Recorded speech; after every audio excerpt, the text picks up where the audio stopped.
Cette semaine, à info.tvc, on vous présente le bilan de ce qui s'est passé en 2023 dans la Matapédia, en compagnie du député de Matane-Matapédia, Pascal Bérubé, et la députée d'Avignon-Lamitis Matane-Matapédia, Christina Michaud. Bonne émission!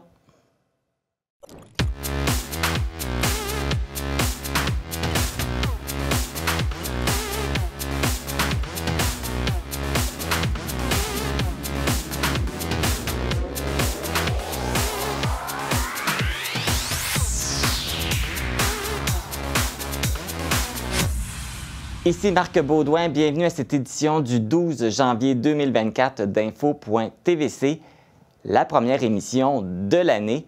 Tout d'abord, laissez-moi vous souhaiter une belle et bonne année 2024, santé, joie, bonheur, tout ce que vous désirez. Cette année encore, on a décidé de vous présenter le bilan de l'année 2023 en bilan collectif. On avait eu beaucoup de commentaires l'année dernière disant que vous aviez apprécié cette formule. On la répète cette année, donc je serai en compagnie de nos deux députés, soit du provincial Pascal Bérubé et du fédéral Christina Michaud. La préfète de la MRC de la Matapédia, Chantal Lavoie, nous a annoncé qu'elle ne pourrait pas assister au tournage alors qu'elle avait été invitée. Au courant de l'émission, on va vous présenter différentes capsules aussi pour nous remémorer les actualités qui se sont produites à chacun des mois de l'année. Alors d'ailleurs, commençons sans tarder avec le premier bloc qui vous parle des actualités des mois de janvier, février et mars. À compter du 26 janvier, les journaux locaux L'Avant-Poste, L'Avantage et L'Avantage gaspésien ne seront plus livrés à domicile. Les hebdos seront disponibles gratuitement dans des boîtes à journaux installées sur le territoire. Le conseil d'administration de la Fête des guitares est heureux d'annoncer que c'est le groupe international canadien Simple Plan qui remplacera le groupe Salbarbe. Dans le cadre de la Semaine de l'agriculture matapédienne 2023, un nouveau prix sera décerné, soit le prix Hommage Gérald Lavoie. Le prix porte le nom de Gérald Lavoie en raison qu'il a mené à la création de la Semaine de l'agriculture matapédienne, à l'arrestation de Maxime Carbonneau, un homme originaire de Sainte-Anne-de-Beaupré. L'infirmier itinérant de 26 ans est accusé d'avoir commis des crimes à caractère sexuel. Les actes reprochés auraient été commis à Amqui entre le 30 janvier et le 5 février dernier, auprès d'au moins 3 victimes. 2 des propriétaires du dépanneur JLS Villeneuve de l'Ouest, soit Lison et Jean-Marie Villeneuve, se sont présentés devant le conseil de la ville d'Amqui cette semaine pour demander à celui-ci de retirer la plainte effectuée auprès du ministère de l'Environnement, de la lutte contre les changements climatiques, de la faune et des parcs, pour permettre au commerce d'être conforme aux yeux de la loi. Dans le cadre de sa tournée des merci, l'équipe d'opération Enfant Soleil a remis 207 843 $ à 11 établissements de la région du Bas-Saint-Laurent. De ce montant, 54 339 $ est destiné à l'hôpital d'Amqui. 132 à Saint-Moïse, à la hauteur de la rue de la Montagne, a été le théâtre de plusieurs accidents, dont certains qui ont été mortels. Pour éviter que de telles situations se reproduisent, les citoyens et la municipalité de Saint-Moïse demandent à ce que la limite de vitesse passe de 90 km/h à 70 km/h sur une distance d'environ 1,5 km dans ce secteur. Nous, ce qu'on tente de comprendre, justement, c'est qu'est-ce qui a motivé l'individu à poser un tel geste. Nous, hier, on enquêtait dans un premier temps dans un dossier de délit de fuite mortel pour ne pas être demeuré sur les lieux après avoir percuté les gens. Tout porte à croire que les gestes qui ont été posés de façon volontaire. Donc, c'est la raison pour laquelle, hier soir, de délit de fuite mortel, on s'est mis à enquêter sur un dossier d'homicide. Vous venez de voir les photos des 2 victimes de cette tragédie, Gérald Charret, 65 ans, et Jean Lafrenière, 73 ans. Que s'il y a un message à envoyer aujourd'hui, c'est que tout le Québec est Amqui. Tout le Québec est avec la Matapédia, avec le Bas-Saint-Laurent. Le bilan des victimes s'alourdit suite à l'attaque du camion bélier du 13 mars dernier au centre-ville d'Amqui. Simon-Guillaume Bourget, âgé de 41 ans, a succombé à ses blessures au cours de la fin de semaine dernière. Je suis en compagnie du député provincial Pascal Bérubé et de la députée fédérale Christina Michaud. Bonjour à vous deux. Bonjour. Bonjour Marc. Merci encore une fois d'avoir accepté l'invitation pour faire un bilan collectif. On avait vécu l'expérience l'année dernière. Malheureusement, la préfète Chantal Lavoie nous a indiqué qu'elle ne pourrait pas être présente, mais on va quand même faire le tour de ce qui s'est passé en 2023 dans la Matapédia. On ne peut pas faire un bilan sans revenir sur l'événement du 13 mars dernier, bien entendu, un événement qui a marqué la Matapédia.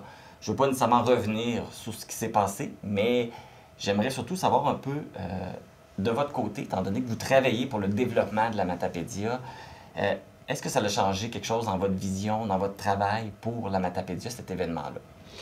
C'est une date qu'on va toujours se souvenir, puis les Matapédiens et Matapédiennes aussi, je m'en souviens comme c'était hier. D'ailleurs, ça fait pas si longtemps que ça. C'est cette année, mais c'est comme si c'était lointain et proche en même temps. C'est un peu étrange, les sentiments. J'étais en destination de Québec. Une source policière m'avertit qu'il se passe quelque chose de grave à Amqui. Ils décident de m'en venir ici. Je rencontre Christina, les policiers sont déjà là.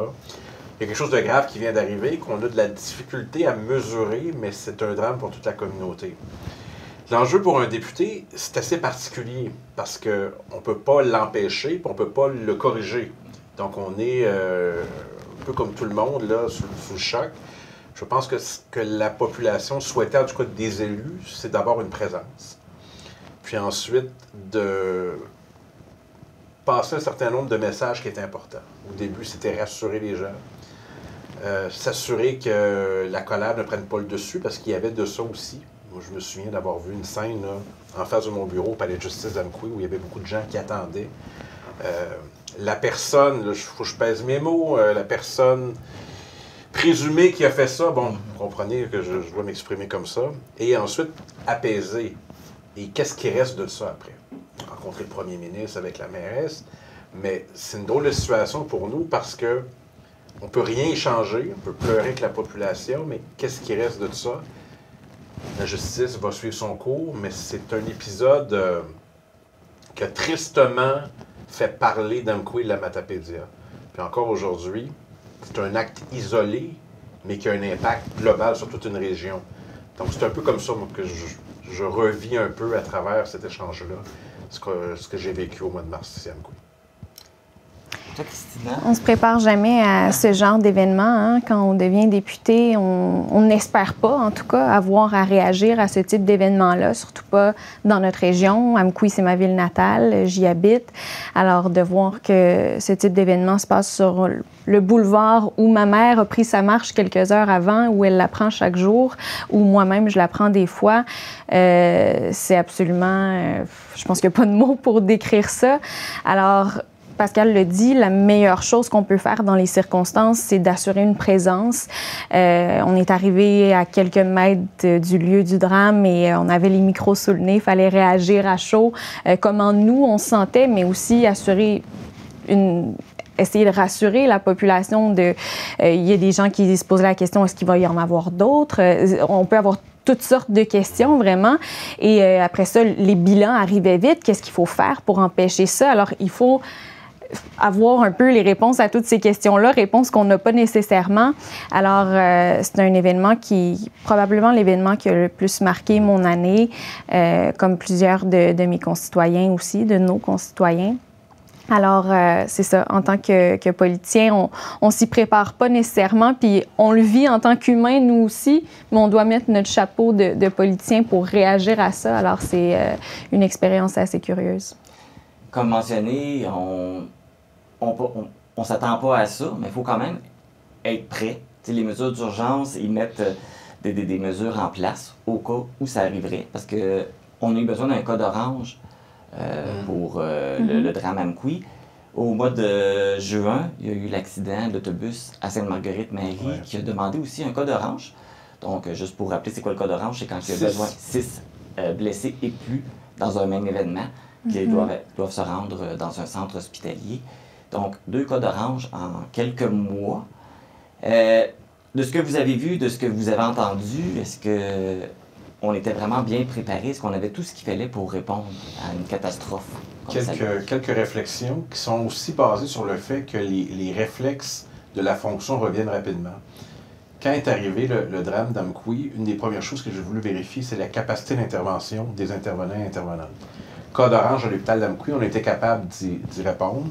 Félicitations aux médecins, aux infirmiers, infirmières, toutes les personnes qui ont porté assistance, les paramédics, on est allé saluer d'ailleurs, remercier. Si on est capable de le faire, ça n'implique pas quand même qu'on a toutes les ressources qu'on a besoin, on a certaines découvertures à l'occasion. Ensuite, la question de l'évacuation médicale. Ça, je me suis posé des questions là-dessus. On a un aéroport à Matane, un à Montjoly. On n'en a pas dans Matapédia. Je ne dis pas que ça prend un aéroport. Je dis que est-ce qu'on devrait envisager éventuellement d'avoir, par exemple, un système un peu comme Air Médic avec un hélicoptère dans certains cas. Donc, je réfléchis à ça. Et le dernier élément, la capacité de répondre. Internet haute vitesse, c'est réglé, mais pas la téléphonie cellulaire. Alors, quand vient le temps d'appeler pour rapporter quelque chose, évidemment, je ne veux pas rendre ça conditionnel, mais refaire l'histoire. Mais si c'était arrivé, ce drame-là, dans une zone non desservie, est-ce que le temps de réponse aurait été plus long? C'est un autre enjeu qui était important. Donc, notre capacité de répondre est là. Okay. Ces enjeux-là. Il manque peut-être juste les moyens, comme tu mentionnes. Mais justement, on est rendu dans ce dossier-là de la téléphonie. Oh boy! Téléphonie cellulaire. Ça fait plusieurs fois que tu en parles et tu fais des sorties pour... il y a une urgence à ce niveau-là. Tant Christina, comme députée fédérale, que moi, non seulement on le demande, mais on le vit. Quand on prend la 195 entre Amqui et Matane, c'est très frustrant parce qu'on n'est pas rejoignable, parce que même si on est arrêté, on ne peut pas communiquer. C'est très frustrant.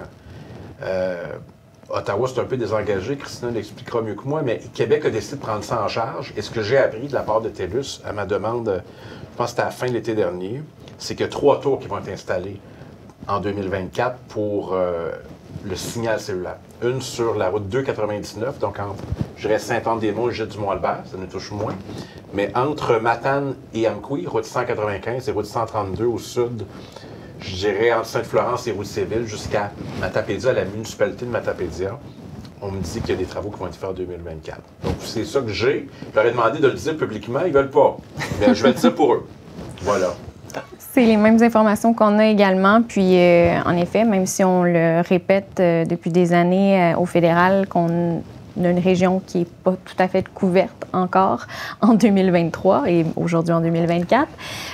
On a besoin de ces investissements-là que le CRTC semble pas pressé de faire, alors Québec a embarqué et 2024 serait l'année chanceuse. Je pense qu'il était à peu près temps et Pascal apportait un point hyper pertinent. S'il y avait un tel drame qui se passait dans une zone non couverte, bien certainement que la capacité de réponse serait pas la même et il y a là un enjeu de sécurité important. Alors, 2024 qui est à peu près temps. Est-ce que ça va couvrir chaque petit raccoin de la région? C'est pas le cas, malheureusement, pour des gens qui nous contactent, qui disent « mais moi, j'habite dans tel rang, à tel endroit, puis ça fait longtemps, on l'a jamais eu, mais sur le top de la côte, on l'a. » Ça se peut que ça reste comme ça. C'est vraiment les tronçons qui sont pas couverts aujourd'hui que les nouvelles tours vont couvrir, mais ça reste un enjeu, évidemment. Et puis, on sait quand il y a eu le drame d'Amqui, on a eu la visite du premier ministre François Legault. Est-ce que toutes ces mesures ces notions de sécurité-là ont été discutées avec lui lors de sa visite? Bon, alors, le premier ministre est venu, mais pas seul. Les chefs de l'opposition sont venus aussi. Paul Saint-Pierre Plamondon était là, Marc Tanguay pour le Parti libéral, Gabriel Nadeau-Dubois pour Québec solidaire, à la demande du premier ministre. J'ai eu un entretien avec le premier ministre et la mairesse d'Amqui, essentiellement, le major de la Sûreté du Québec qui est là, on donne quelques éléments supplémentaires, mais pour le reste, ce que je retiens de la présence du premier ministre, c'est si vous avez des demandes, n'hésitez pas. Mais on n'hésitera pas. Et je viens un peu de les évoquer. La question de la téléphonie cellulaire, s'il y a un soutien supplémentaire que Québec peut faire pour sécuriser les tronçons, faisons-le. Si on peut sécuriser ce qui se passe à l'hôpital d'Amqui en ayant davantage de ressources ou d'infrastructures, faisons-le aussi. Mais le grand drame, puis en même temps, c'est un drame isolé, mais on peut soupçonner que les enjeux de santé mentale ont probablement, encore une fois, je pèse mes mots, joué un rôle dans cette tragédie et que, de façon générale, sans que ça tourne à des drames de cette ampleur-là, c'est un des grands mâles de notre époque. Alors, on n'a pas beaucoup de ressources, je ne l'ai pas dit tout à l'heure, mais des psychologues, des ressources en santé mentale, il n'y en a à peu près pas dans notre région. Et ça, non seulement c'est un problème, mais en même temps, ça va s'agrandir comme problème. Et ça m'inquiète beaucoup. Les messages ont été passés. Ce qui relève de Québec, je le laisse à Pascal, évidemment, mais j'ai pu assister à ces rencontres-là. Puis, en effet, M. Legault avait l'air très ouvert à recevoir nos commentaires. Après ça, c'est le travail qu'il faut qu'il aille de l'avant. Et ça, bien, c'est entre ses mains. Le 13 mars va revenir. C'est bientôt. C'est dans deux mois et mois. un jour. Comment vous voyez ça?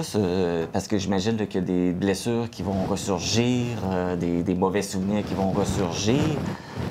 Comment vous voyez ça, comme on appelle le premier anniversaire de cet événement-là? Mais je pense que ça ravive des blessures qui ne sont pas encore cicatrisées. Moi, je pense beaucoup aux proches, aux familles des victimes. Et pour ces gens-là, il y a le procès aussi qui ravive énormément de souvenirs. Ça, c'est pas facile. Alors, quand on dit premier anniversaire, on n'aime pas vraiment ce mot-là, mais il va y avoir des articles de journaux, les médias vont en parler. Donc, ça ravive tous ces souvenirs-là. Il ne faut pas oublier que ça peut être difficile pour les personnes qui ont été touchées.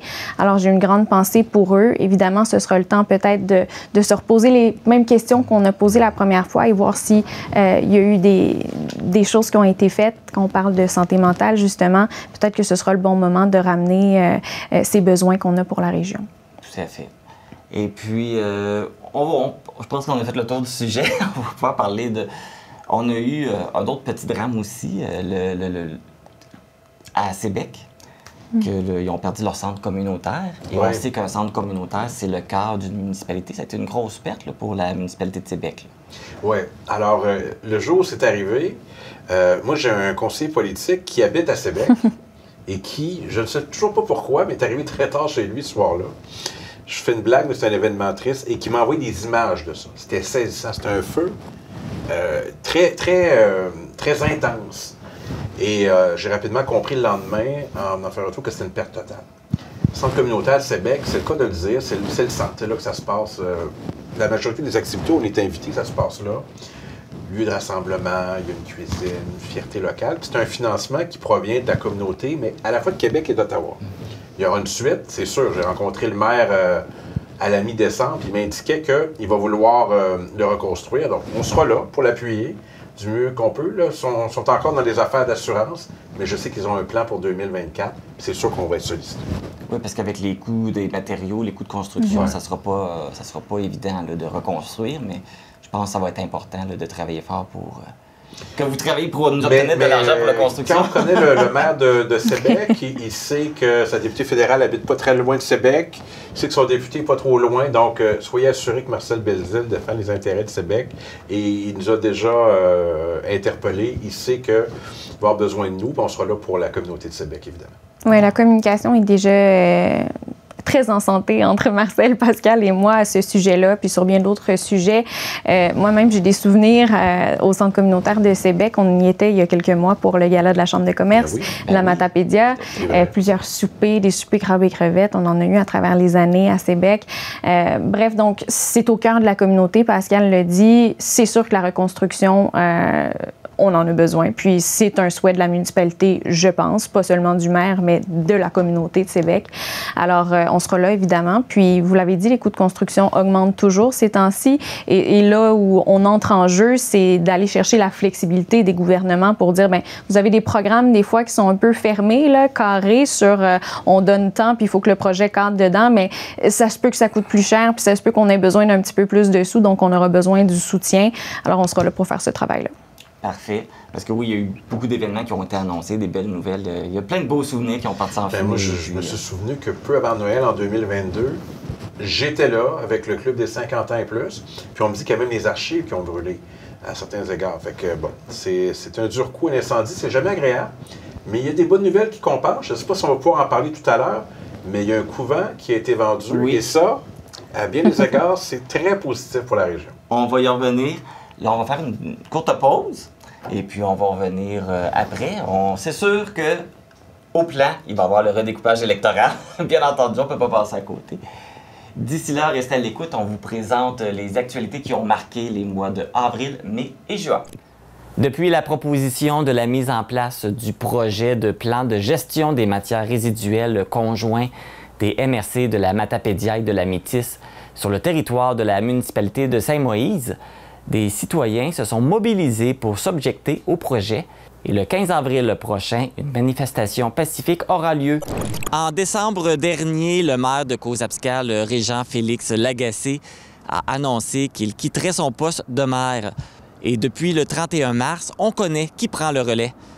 La ville de Causes-Abscales a le plaisir d'accueillir pour une première fois dans son histoire une mairesse. Donc, on est très heureux aujourd'hui de vous annoncer que Groupe Collégia fera désormais affaire ici aussi en collaboration étroite avec le CEMEC pour enfin pouvoir desservir les entreprises de la région. Le climat de travail est toxique et se détériore à la municipalité de Sébec, où des syndiqués dénoncent un climat de travail malsain et du harcèlement, tandis que les élus déplorent une vague de dénigrement et de diffamation. Ça, le but de cette journée-là, c'est d'être capable de dire haut et fort que les matapédiens, on est fiers d'être matapédiens, qu'on a des racines, qu'on soit d'adoption ou de souche. Hein, on a une appartenance très forte à notre région, puis c'est ce qu'on voulait souligner. L'épicerie en vrac Vallée a annoncé sur sa page Facebook la fermeture du commerce. La fermeture s'effectuera le 3 juin. La plantation des arbres aujourd'hui, c'est comme le début des festivités du 25 ans de Cerex. Ouais. Il va y avoir d'autres activités qui s'en viennent. Oui, bien, il y en a une qui est très importante. Puis là, on fait un appel à la population générale. Le 15 juin, en après-midi, il y a une journée porte ouverte. Pour un total, pour la MRC, la Matapédia, de 273 316 $. Alors, quand même pas rien. Quand on a une belle part du gâteau. On a une belle part du gâteau, vraiment, là, sur le 700 000. Là, étant donné qu'on a agrandi un petit peu plus, bien, on va pouvoir accueillir un peu plus de monde en même temps, mais ça prend du financement supplémentaire. Et là, c'est à peu près combien de poissons qui ont été mis à l'eau? Je dirais environ une cinquantaine, en tout et partout. Là. Ouais. Le projet a réussi à peu près à 80 %. C'est sûr qu'il y a toujours des décès. Là. Oui, déjà, il y en avait des... Une cinquantaine de saumons sur une centaine là, environ. Fait que c'est quand même très bon. Là. Un autobus scolaire qui avait à bord 11 élèves a effectué une sortie de route.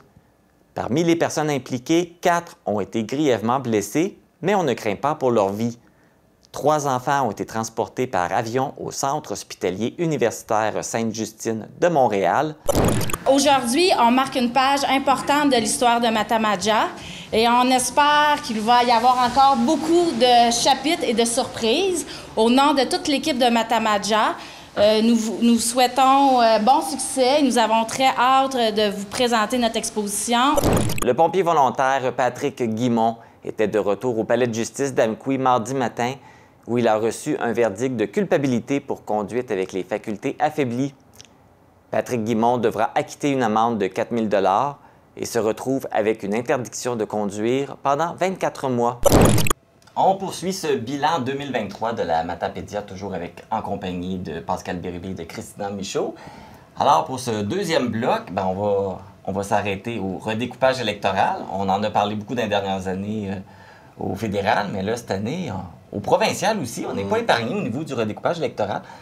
Justement, par rapport au provincial, il y a eu les commissaires ont entendu les gens.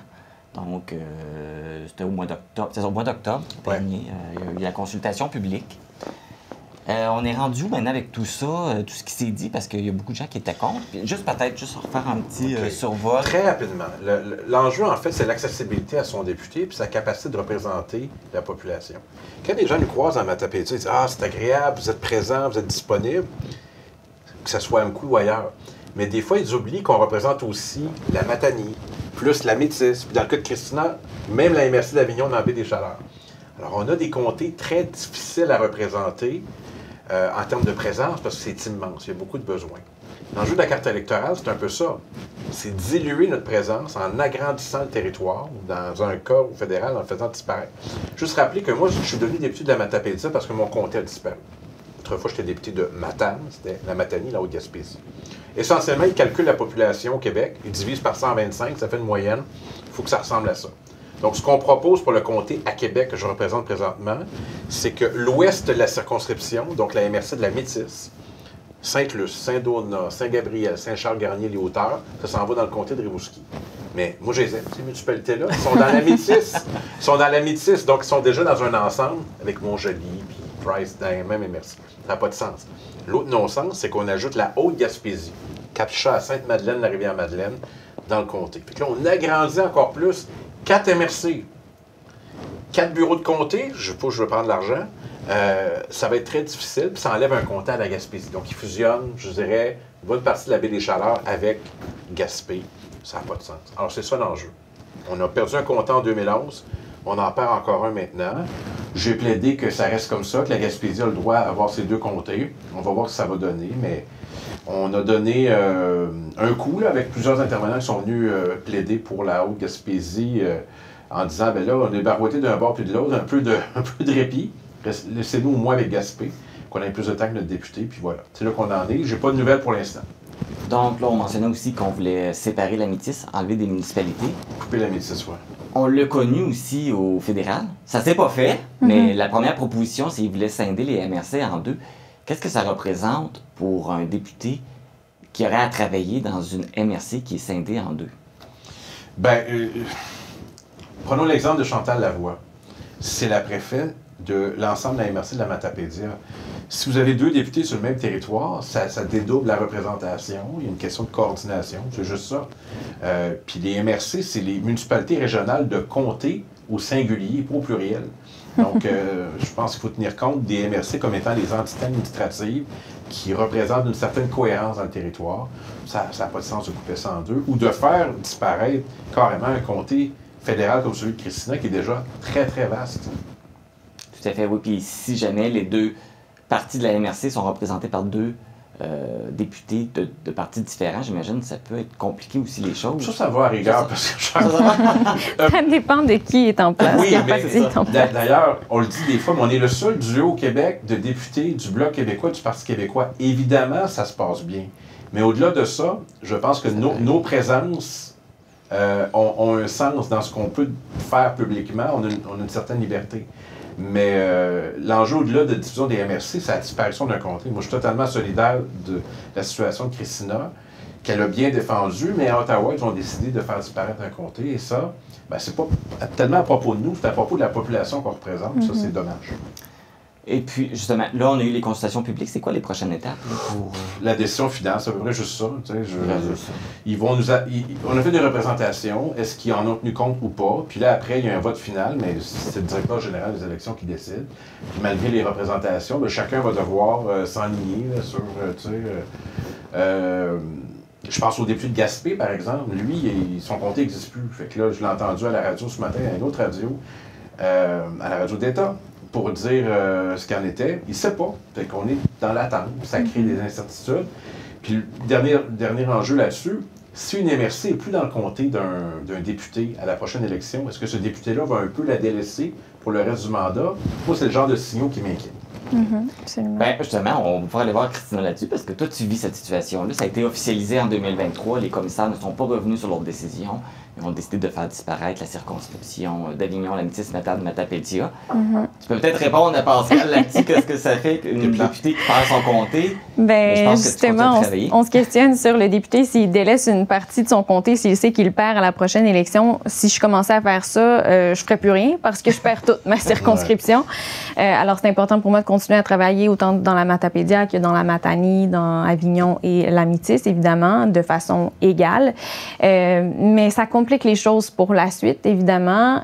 Ça remet en question mon rôle, moi, à titre personnel, mais aussi ce que la région perd comme poids politique, comme poids démocratique.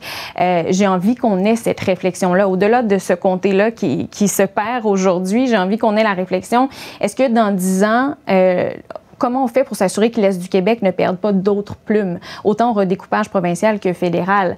Peut-être qu'il faut revoir la loi électorale, peut-être qu'il faut revoir le processus. Pascal l'expliquait assez simplement, là. On prend la population du Québec, on la divise en 125 du côté du Québec et du côté fédéral en 78, et il faut que ce soit à peu près sensiblement pareil du côté populationnel. Avignon, la Métis, Matane, Matapédia, avec 70 000 personnes, était le comté le moins populeux au Québec.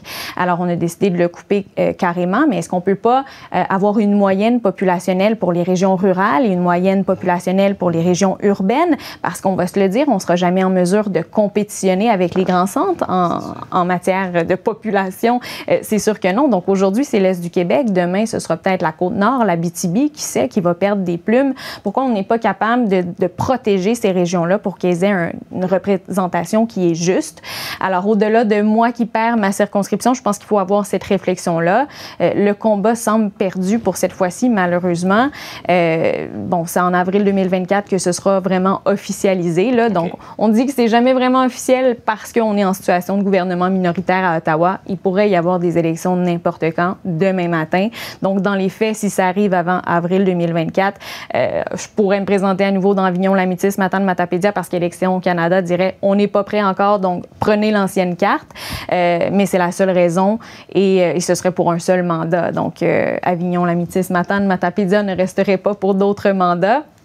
Donc, ça complique un peu le travail et les gens, évidemment, se demandent qu'est-ce qui va arriver avec eux, qu'est-ce qui va arriver avec moi. Et ça, bien, c'est une réflexion que je vais entamer, évidemment, mais c'est dommage pour notre région qui a vu qui a vu des sièges s'en aller, si on peut dire comme ça, à travers les années. Là, dans les années 1990, il y avait plus que 3 députés fédérales entre les îles de la Madeleine et Montmagny. Là. Mais là, cette histoire-là n'est pas finie parce qu'il y a l'avocat gaspésien Alexis Deschênes qui a entrepris un recours judiciaire pour faire justement annuler la disparition de la circonscription. Tu en as sûrement entendu parler? Absolument. Oui. Moi, la question que je me pose, c'est que parce que lui, c'est plus à titre d'avocat citoyen. Moi, je ne savais pas. Un citoyen peut contester une décision du gouvernement de cette façon-là, de revenir à la charge sur une décision? Je suis pas une experte, mais bon, manifestement, c'est le cas, on peut le faire. Et j'ai bien hâte de voir quels seront les résultats de cet exercice-là. On sait que le système judiciaire est assez long. Je ne sais pas à quel point ça peut avoir un impact avant avril 2024.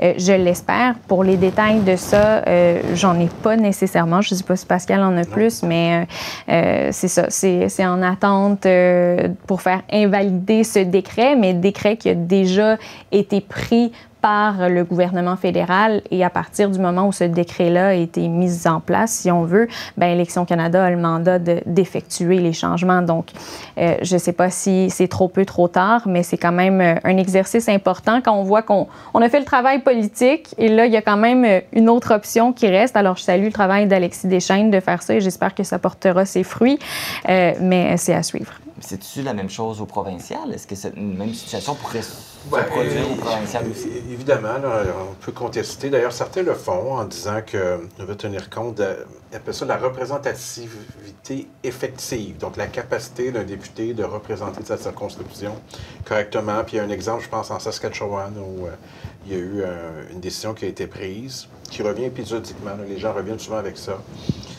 Bon, ça fait quelques années que je suis à l'Assemblée nationale. J'ai vu les différents processus. J'ai peu d'espoir là-dedans. Toutefois, il y a un précédent intéressant. À Montréal, Sainte-Marie-Saint-Jacques, qui est le comté et qui l'est toujours, le comté de Manon-Massé, il a fait une bataille. On dirait que c'est une communauté qu'on ne peut pas vraiment séparer. Et le comté est resté comme ça. Alors, ils ont touché à un autre comté. Je vais me permettre une réflexion ici. Notre région a déjà été touchée en 2011. On pourrait laisser faire ce coup-là. Il y a d'autres régions là, qui pourraient donner aussi. Il me semble qu'on a déjà assez donné qu'un comté fédéral perdu avec l'ancien comté de Matane qui a disparu. On pourrait regarder d'autres régions qui sont en déficit aussi. Question d'équilibrer cette triste baisse de représentativité. Mais au-delà de ça, le Parti québécois, on propose une réforme du mode de scrutin pour qu'on ait un mode de scrutin plus représentatif de la population et notamment qui va changer de rapport aux citoyens. Donc, on ne serait peut-être pas là-dedans si on avait un système réformé au plan électoral. On va changer de sujet. Je veux qu'on revienne sur un champ de bataille sur lequel tu as mené pendant plusieurs années. C'est les chaises d'hémodialyse que tu demandais qu'on en ait à l'hôpital d'Amqui et de Matane. Et que le ministre de la Santé, Christian Dubé, a annoncé officiellement qu'il n'y en aurait pas. Pour essayer de concentrer ça plus au niveau du traitement à domicile. Bon, bien... Ça fait une dure nouvelle, j'imagine. Oui, mais je m'y attendais. Je voulais que ce soit lui qui le dise. Okay. Parce que depuis des années, je suis confronté au fait qu'on a des concitoyens, des concitoyennes qui ont besoin pour vivre de se rendre 3 fois à Rimouski par semaine. Donc, prendre la route aller-retour passer 3-4 heures à Rimouski parce qu'ils ont besoin de traitement pour leurs reins. C'est ça, l'hémodialyse. Donc, j'évalue, puis évidemment, c'est selon les données que j'ai, parce que le réseau de la santé ne veut pas me donner les chiffres, 5 ou 6 personnes dans la Matapédia, puis autant dans la Matane. J'aimerais qu'on ait des chaises à l'hôpital d'Amqui et à l'hôpital de Matane pour faire ça, comme à Saint-Anne-des-Monts, puis comme à Maria dans Baie-des-Chaleurs, puis comme à Rivière-du-Loup, puis comme à Rimouski. Alors, je plaide ça depuis des années, j'entends toutes sortes de choses. À l'intérieur des hôpitaux, on me dit que c'est compliqué parce qu'on n'a pas les spécialistes et tout ça. Bon. Finalement, j'ai posé la question au ministre avec une procédure qui s'appelle des questions au feuilleton. C'est-à-dire qu'on écrit une question, comme si on la posait à l'Assemblée nationale, et le ministre est obligé de nous écrire. Bien, il m'a réécrit, puis il a signé en bas en disant que non, c'était correct, puis on pouvait même aller jusqu'à 300 km. Autrement dit, si vous partez de Cause-Abscale, puis vous faites moins de 300 km pour vous rendre, donc disons jusqu'à Rivière-du-Loup, ça va être correct. C'est fou raide, là. Il y a des gens, puis je vais le dire, et je l'assume totalement, qui m'ont confié, qui se sont laissés mourir, qui ont arrêté de prendre leur traitement parce qu'ils n'ont pas de qualité de vie 3 fois par semaine. Ils n'ont pas d'espoir de greffe, mais au moins, ils aimeraient pouvoir rester sur place pour avoir leur traitement, puis dans la journée, retourner dans leurs affaires. Donc, c'est l'enjeu de l'équité sur le territoire, d'avoir des services en santé ou une reconnaissance de notre situation en région, que ce soit au fédéral ou au plan municipal. C'est un des dossiers les plus exaspérants, mais il touche 12 personnes dans mon comté. Les 12 personnes avec leur famille, et c'est les personnes les plus vulnérables face au réseau de la santé. Donc, je continue de me battre pour ça. J'envoie un dossier au protecteur du citoyen pour que s'ils n'écoutent pas moi, ils écoutent le blâme qu'ils vont finir par avoir. Mais c'est triste. Puis la question de la carte électorale, c'est aussi la question de notre capacité à faire reconnaître notre région. Ça pourrait s'appliquer dans un tas de domaines au fédéral aussi, où c'est pour ça que ça prend des députés qui ont une indépendance d'esprit, une capacité de s'exprimer et qui mènent des batailles, là, qui ne sont pas là pour être juste les faire valoir du gouvernement. Et moi, je trouve que c'est important, mais c'est une démonstration, l'hémodialyse comme d'autres, du fait qu'on ne comprend pas nos réalités. Et Christian Dubé, on a adopté une réforme avant Noël, je ne serais même pas capable de vous l'expliquer. Je suis ça plus que la moyenne de la population. Qu'est-ce que ça va donner de plus à l'hôpital d'Amqui? Je ne le sais pas. Si quelqu'un le sait, j'aimerais bien l'entendre. Donc, lui, il veut pousser le traitement à domicile, mais est-ce que c'est une bonne chose? On n'a même pas accès là, à domicile. Pas encore, non, c'est ça, on n'a pas accès. Mais lui, il vise ça, c'est pour ça qu'il ne voulait pas mettre les chaises ça, dans les hôpitaux. Je veux dire... J'ai en tête, là, je dis qu'il y a des gens qui sont laissés mourir. Je les connais, ces personnes-là. Elles me l'ont dit avant d'arrêter. Leur famille aussi. C'est épouvantable. Alors, j'ai besoin d'équité. Je suis même allé visiter celle de Saint-Anne-des-Monts. J'ai demandé la permission. J'ai regardé ça, j'ai pris des photos. C'est ça que ça nous prend, Amqui. Alors, on va continuer. Mais je suis certain que ça ne se fera pas que la CAQ. Alors, j'invite certaines personnes à en tirer des conclusions politiques.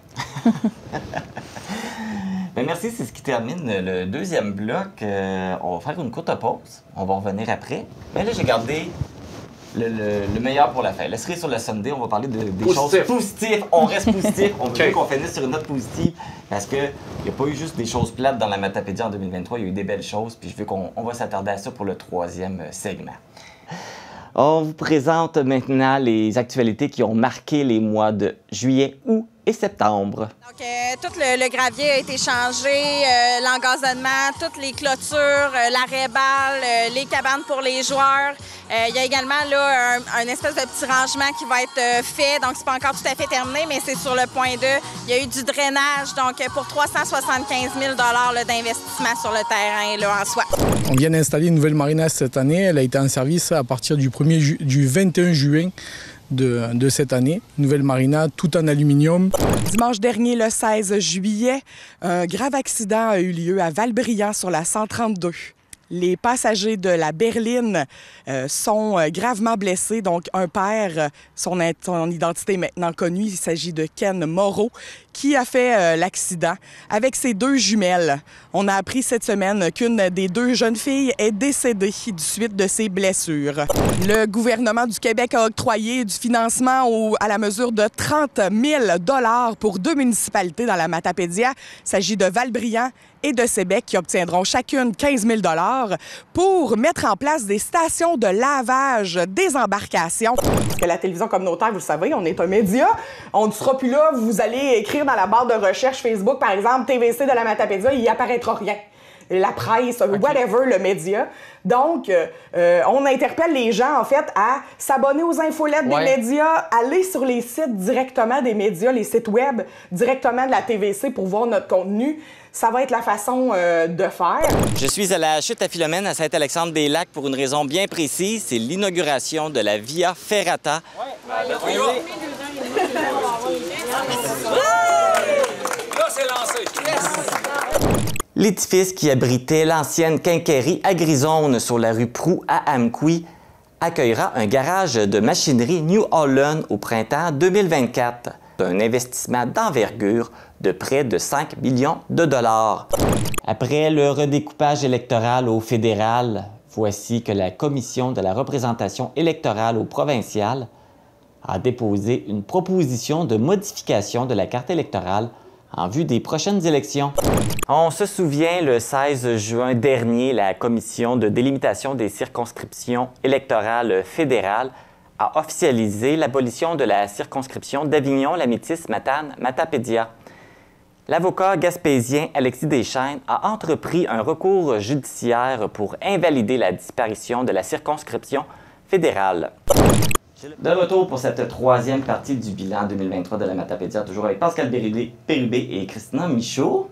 Donc là, j'ai décidé de garder le meilleur pour la fin. Les bonnes nouvelles, il s'est passé plein de belles choses dans la Matapédia en 2023.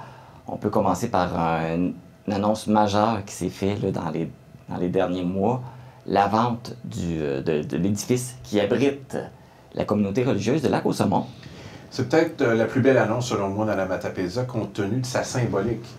Alors, les religieuses de la congrégation Reine du clergé, je veux le prononcer correctement, qui sont installées depuis des années, ont vendu leur couvent à des entrepreneurs privés de la Côte-Nord qui vont conserver les religieuses dans leur résidence, mais aussi qui vont rendre cette résidence accessible à des aînés. Ça va devenir une RPA. C'est gigantesque. Donc, ils vont accueillir beaucoup de monde qu'on perdait parfois pour d'autres régions. On sait qu'il y a de la demande pour l'hébergement pour les aînés.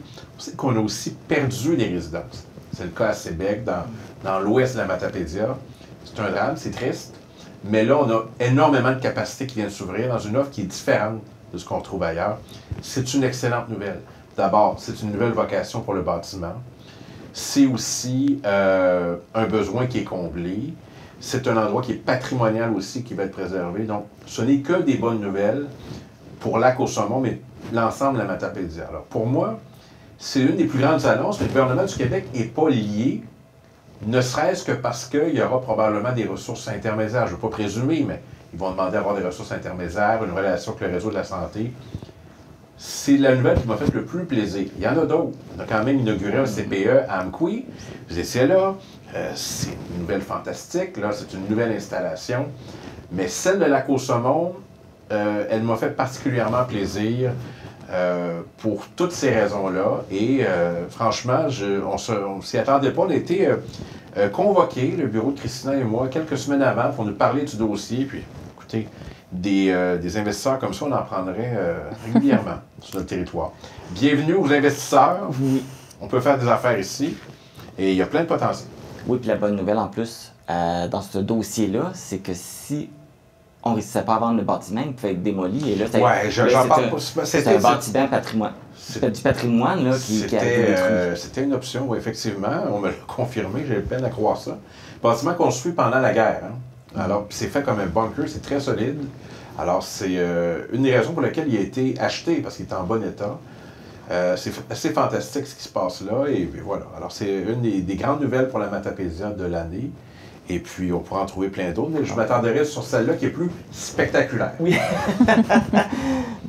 Au niveau fédéral, Christina, la Matapédia a été gâtée au niveau du programme des Nouveaux Horizons pour les aînés. On a eu plus de 270 000 $ pour divers projets là, dans la région. Je pense que on a eu une grosse part du gâteau, nous autres, ici. Bien, quand même, écoutez, c'était assez historique, je pense, dans mes 4 années pour la Matapédia, mais en général, pour le programme Nouveaux Horizons, c'était plus de 800 000 en investissement. Ça a l'air des petits chiffres comme ça, mais c'est des beaux projets que la région met sur pied. Et souvent, les gens ont tellement d'idées, ils nous appellent au bureau, sont comme, quels programmes sont disponibles parce qu'on a des idées. ou bien ils veulent savoir c'est quoi les montants, puis on va trouver une idée pour dynamiser notre région. C'est le cas avec le Sentier lumineux, justement, à Saint-Moïse. C'est super comme idée. Puis oui, le programme est dirigé pour et par les aînés, mais souvent, c'est des projets qui vont bénéficier à toute la communauté, autant les plus jeunes que les plus âgés. Alors ça, c'est un excellent exemple. Il y en a eu d'autres, puis ça aide je cherche un mot, là, mais je le trouverai pas parce que... Tu le cherches trop? à la communauté, la vie qu'on a entre nous ici, je ne trouverai vraiment pas, puis j'essaie encore. Les liens entre nous, la vie communautaire. Disons vie communautaire. Notre vivre ensemble. Le vivre ensemble, voilà. Les deux mots, finalement. Oui. Comme le CAB ici à Amqui, on a rénové les installations grâce notamment à cet investissement-là. Donc, c'est des petits investissements ici et là, mais qui peuvent faire une grande différence dans la vie de bien des gens. Oui, une seule organisation en bénéficie dans certains cas, mais après ça, c'est toute la communauté qui peut en profiter. Donc, on est bien fiers de ces investissements-là. Oui, puis c'est le fun parce que des fois, c'est des petits projets, c'est pas nécessairement des gros éléments. Moi, je vais me permettre de dire quelque chose que Christina ne pourra peut-être pas dire, mais moi, je vais le dire.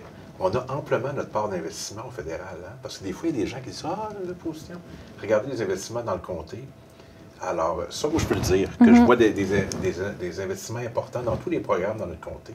Ouais, alors, quand c'est bien plaidé, puis qu'il y a des besoins, ils sont là. Alors, moi, j'observe ça un peu de loin, je peux en témoigner, que le travail est là. Mais il y a plein d'autres sujets. Là. On en a en commun. J'en nomme d'autres. CEREX, on était invités tous les deux. Christina était là. Moi, j'ai pas pu être là. Des investissements à 787 000. On fait souvent des annonces ensemble. Passerelle Napoléon J. Pérus, 29 septembre 2023. L'inauguration a eu lieu en 2023. Oui, on était là, c'est dans le bilan. Un nouveau territoire protégé, la rivière Cozapscal, une superficie de 73,8 km². Un dossier en environnement, préservation de la nature, Val-Brillant pour l'eau, Palais de justice d'Amqui, on en a parlé tristement tantôt, mais il faut... Mais il y a eu des rénovations qui ont été... Oui, pour réaménager, et éviter aussi que les prévenus croisent les victimes. Ça, c'est assez de base.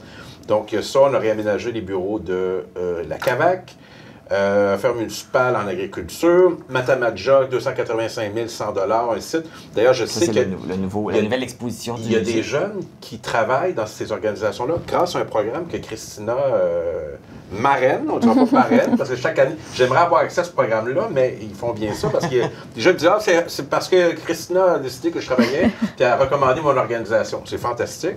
Alors, j'aimerais avoir cette via le programme Emploi d'été Canada. Exact. Et cela dit, j'aimerais marrainer tous les jeunes si je pouvais, mais souvent, là, on a, des bons choix par qui sont exemple... faits parce que je les rencontre l'été, puis c'est très judicieux. Pour toute la région, c'est souvent 1 million de dollars environ qui est attribué et on a des demandes pour 3 millions.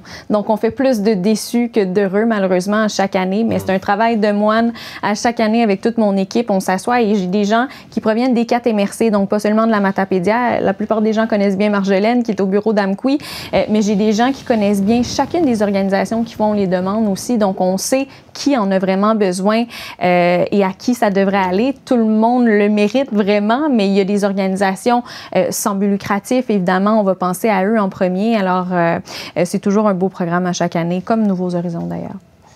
Et on a célébré la Matapédia cette année, le 26 mai, qui est devenu la journée de la Matapédia. Comment vous l'avez souligné? L'Assemblée nationale, on l'a souligné et j'en ai parlé sur mes réseaux sociaux, mais je dirais que la fierté qui nous habite, moi je suis un Matapédien d'adoption parce que ça fait 11 ans que je représente la Matapédia. Les gens nous adoptent quand on ne vient pas d'ici, puis on se sent partie de la famille. Alors, cette fierté-là, je l'ai chaque jour. Je l'ai peut-être souligné un petit peu plus cette journée-là, mais il y a beaucoup de raisons d'être fier de la Matapédia. C'est un pays magnifique. C'est un endroit où les gens se serrent les coudes. Et moi, je trouve que c'est une région qui gagne à être connue. Et peut-être qu'on pourrait tous faire des efforts supplémentaires pour en faire la promotion positivement. Pourquoi je dis ça? On n'en a jamais autant parlé de la Matapédia en 2023, négativement. Mais si les médias nationaux veulent venir ici, entendre parler de la Matapédia positivement, vous avez déjà 2 personnes qui peuvent le faire. Et pourquoi pas avec des médias aussi locaux, bien soutenus. Et par humilité, vous ne parlerez pas de la situation de la TVC. Je peux dire aussi, parfois mon rôle, c'est un travail exceptionnel. Heureusement que vous êtes là. Et je pense que nos médias, on gagnerait à avoir des médias plus présents. Tristement, il n'y a plus rien à la radio privée d'Amqui. Je vais le dire, c'est très triste. On a de moins en moins de médias pour parler de nous, mais grâce à vos images, ça peut circuler. Alors, j'espère que mon message envoie partout au Québec qu'il y a plein de choses positives dans la Matapédia. Et pour faire du pont sur notre travail qu'on fait, en 2023, on a été nommé la télévision de l'année par la Fédération des télévisions communautaires. C'est bien mérité, oui, vraiment. Vous faites un travail extraordinaire. On est vraiment content pour le travail qu'on faisait. Donc, puis pour les gens qui sont devant la caméra, mais il y en a plein qui sont derrière la caméra, que les gens connaissent moins, qui on le voit pas, mais il s'appelle Pascal mais aussi. qui font un travail extraordinaire. Exactement. Alors, j'ai toujours rêvé de faire ça comme ils font en télé. Alors, il y a une caméra là, il y a une caméra là, il y a une caméra là. Il y a des plateaux nationaux où je vais où il n'y a pas 3 caméras. Et à la TVC, il y en a 3. Vous êtes des professionnels. On a notre beau studio de podcast aussi. Ça pourrait devenir ça pourrait devenir un studio de radio un jour. Pourquoi pas?